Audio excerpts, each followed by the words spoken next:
Thank you. Working isn't enough. I have been haunted by this phrase, and I hate it. I hate how obviously toxic it is. I hate how degrading it was to hear it from a coworker. And worst of all, I hate that I fell for it. You see, I know that hustle culture is bad, and you probably know too.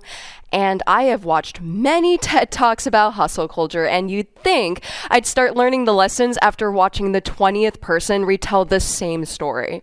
The story always starts with them wanting to be successful, and then they overwork to be successful, then they burn out, then they have an epiphany, and then they stop overworking, presumably.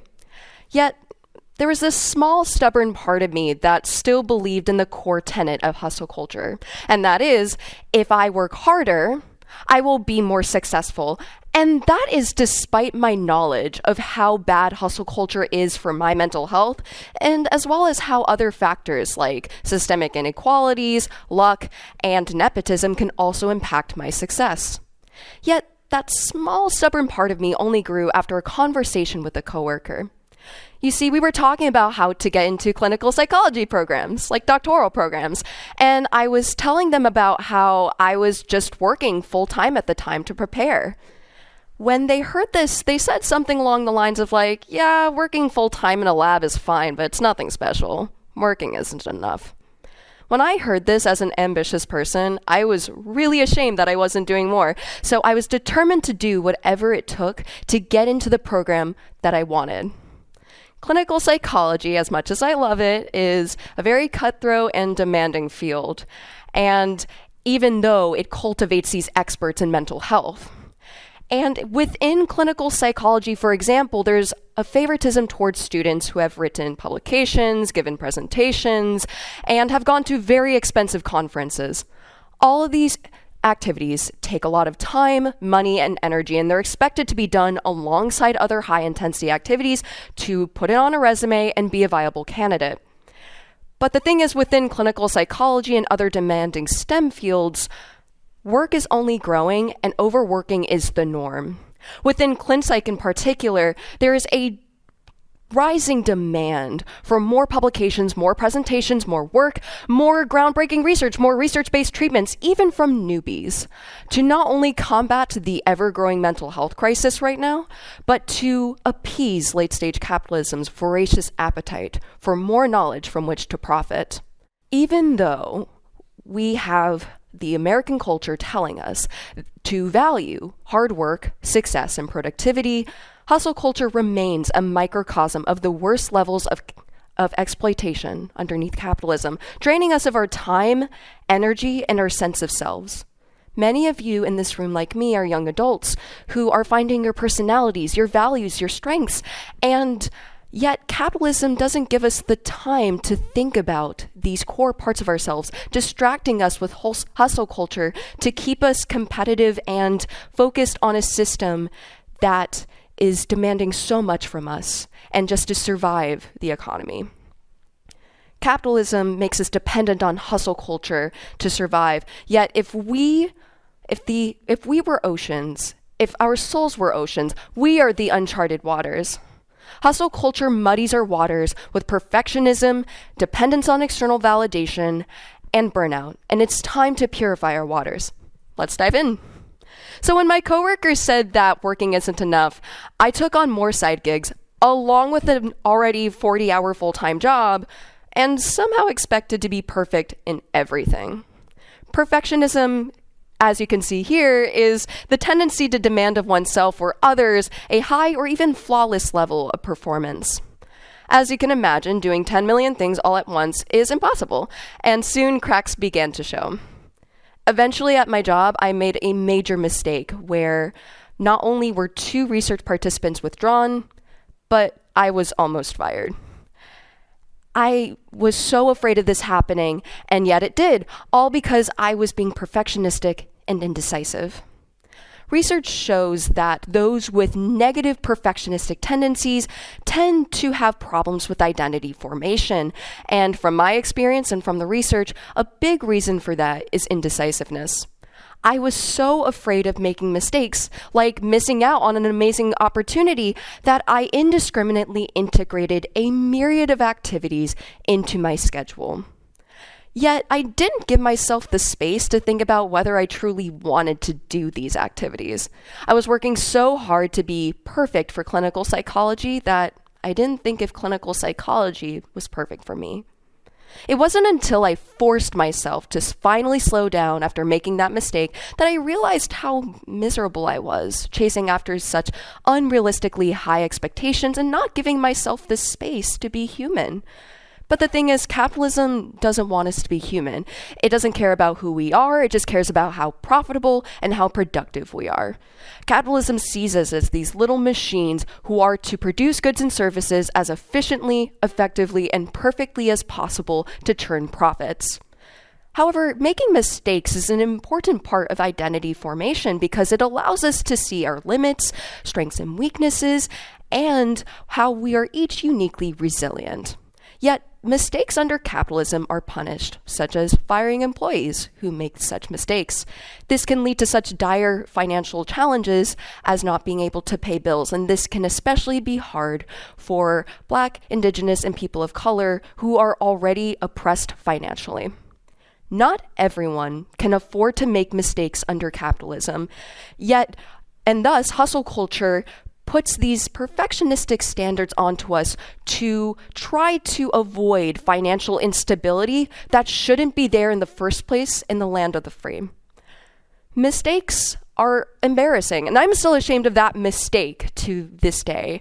Yet, I'm very lucky I still have a job after that mistake, when not everybody who makes mistakes at work is as lucky as me. I'm also very grateful for that mistake because it forced me to be honest with myself about my limits and be honest with myself about my values and how those values will be reflected in the activities that I choose to do. I'm not defined by my mistakes, but I am defined by the lessons I learned from those mistakes. If only hustle culture would allow us that time to not be perfectionistic and be human and not have to constantly survive under capitalism. Hustle culture can also promote a dependence on external validation. When I was hearing that working isn't enough, I was in the middle of transitioning into my first ever full-time job after college. At Stetson, where I graduated in 2023, I had many leadership positions, I had good grades, and I felt respected for my work. And this all changed once I moved to a new town with a new job where no one really knew me. And the thing is, I didn't expect immediate praise, but when I heard that working isn't enough, I heard that I wasn't enough. It just felt like a slap in the face to everything that I had accomplished at that point, that I was hearing that coming from somebody, even though they barely knew me. So to feel like I was good enough, I took on these extra side gigs. I wanted to prove to myself and that coworker and others that my knowledge of my worth and myself was not born out of overconfidence. Research shows that there is an increased level of psychological distress that comes with hustle culture, which can increase dependence on external validation. External validation can be defined as the acknowledgement of one's strengths and one's emotions from others. And a small amount of it can be healthy, but dependence on it can feel very disempowering. Hustle culture is already stressful enough, and to add on to that stress, I found myself addicted to the occasional external validation in the form of praise, such as hearing that I was a hardworking and ambitious, and I was doing so many amazing things, and how smart I was. But the thing is, capitalism exploits this in a sense of convincing us that in order to feel like we are enough, we need to keep engaging in excessive labor in the hopes of external validation that rarely comes. Hustle culture wants us to continue chasing after this feeling of enough, even though what is considered enough is always changing, because as capitalists are looking for more and more profits, that means more and more ways to be enough. But the thing is, once we take a step back from that system, we realize that we are inherently valuable despite any external validation we receive. And we can honor our identities without hustle culture by allowing ourselves to feel like we are enough, despite our weaknesses, limits, and productivity. Then there is the symptom of hustle culture that most people think of when they think of hustle culture, and that's burnout. Burnout is a state of emotional, physical, and mental exhaustion after prolonged periods of stress. Remember earlier when I mentioned that TED Talks tend to have this narrative that involves burnout in some way? Well, my story is no exception. As you can see from the schedule on the screen, I worked very long hours with minimal breaks, and it was a lot. But the thing was, because I did so much all at once, I had no energy and no time to engage in identity exploration. And I just didn't think I deserved it. Research shows that burnout can result in or come from a detrimental attitude toward oneself, and I'm no exception.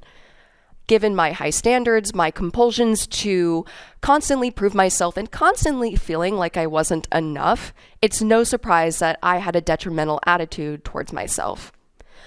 Also, I was really focusing on overcompensating for my perceived lack of worth that I constantly felt like I had.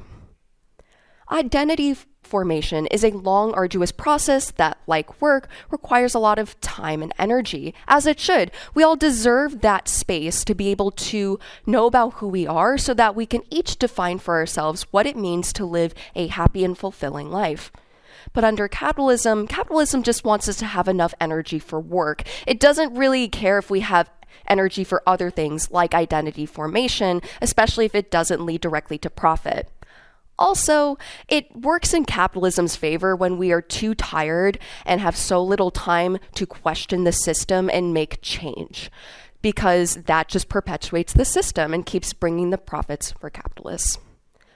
Yet there is a way we can rebel against this system, and that is through having enough rest.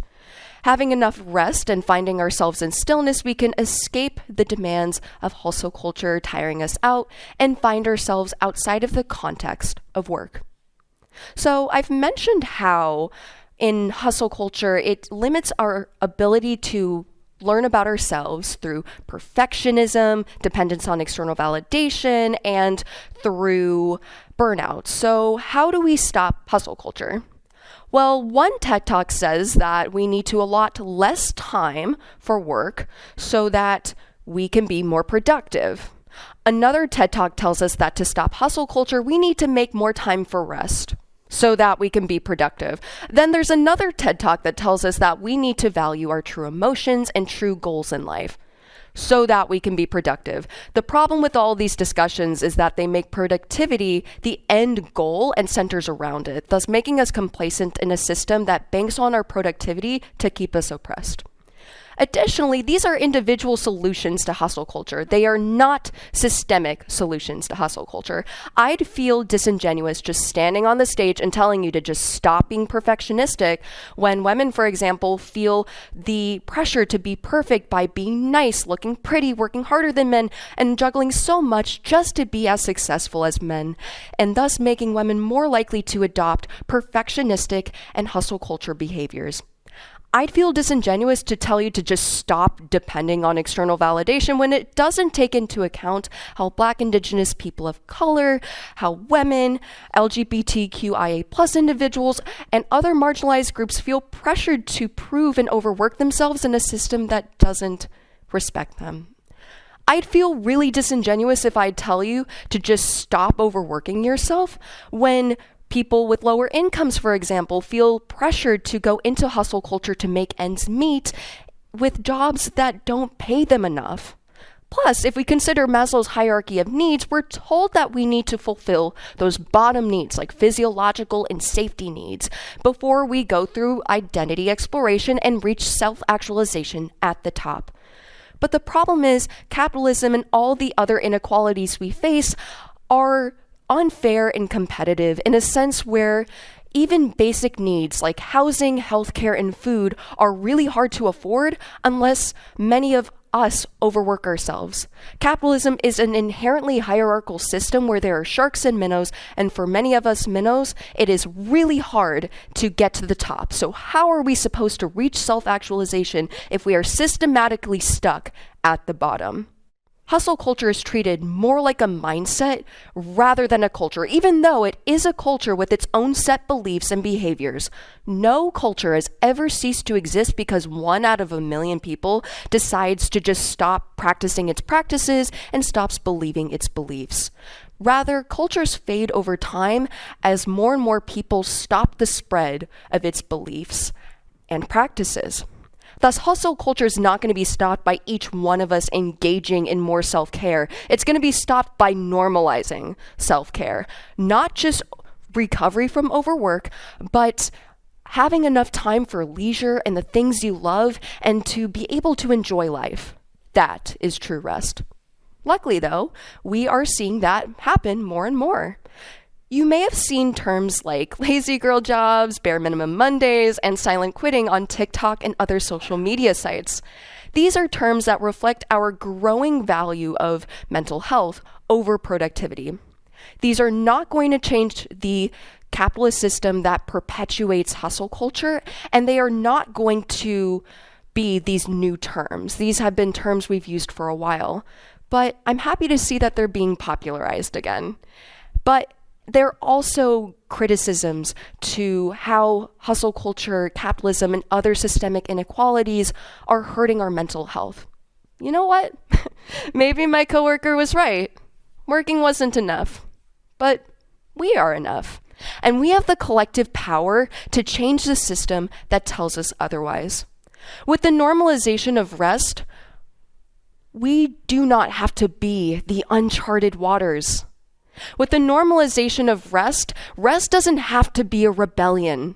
Rest can just be normal. And with all of our hard work, don't we deserve that? Thank you.